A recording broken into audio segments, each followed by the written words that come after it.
Good evening, everyone. And once again, thank you for taking time to meet in your small groups. As you hear me say quite often, I've got a conviction that life change often happens best in the context of a small group. And hopefully, there'll be a little bit of life change happening even this evening as you meet together. Today's topic is on the issue of inclusion. That is our second core value, that every person in every age and stage and phase of life is important to God, really matters to Him, and ought to really matter for us as well.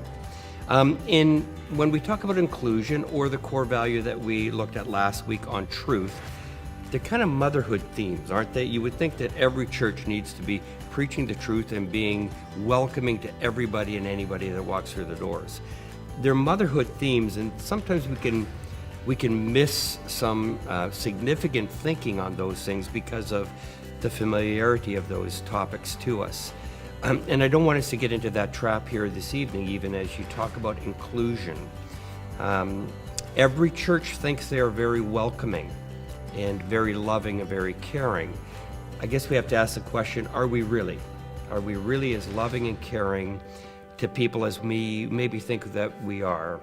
So I'd like us to do some real soul searching here this evening. And as you recall, at least I hope you recall from my message on Sunday, I was trying to build a bit of a case for inclusion and help us to develop some biblical conviction that these kinds of things really matter. We looked at Jesus and how, He ministered to a variety of different kinds of people and was concerned about the young and the old and the physically handicapped or disabled people, those with exceptionalities.